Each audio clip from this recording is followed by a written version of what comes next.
একটু বলুন আমরা কখন থেকে ডাকছি, আপনারা তো সবাইকে নিয়ে এলাম মঞ্চে থেকে।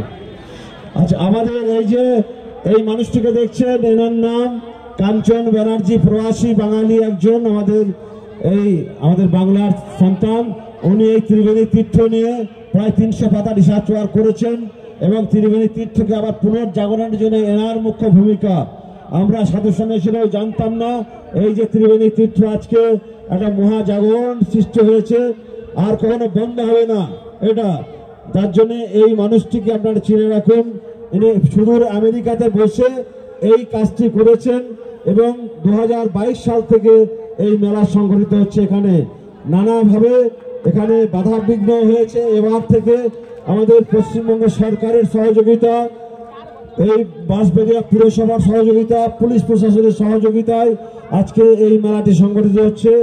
পুরসভা, পশ্চিমবঙ্গ সরকার, পশ্চিমবঙ্গের পুলিশ নানাভাবে আমাদের সহযোগিতায় আজকে এই মেলাটিকে সুষ্ঠুভাবে সম্পন্ন করতে আমাদের বিশেষভাবে সহযোগিতা করছে।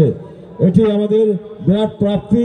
আজকে এত সাধু সন্তের যে আগমন, সেখানে এই কাঞ্চন ব্যানার্জি তার সহধর্মিনী এরা রয়েছেন এবং এই কাজে তারা বিদেশ থেকে এসে এখানে তারা সমস্ত ব্যবস্থা আয়োজন করেছেন। আমি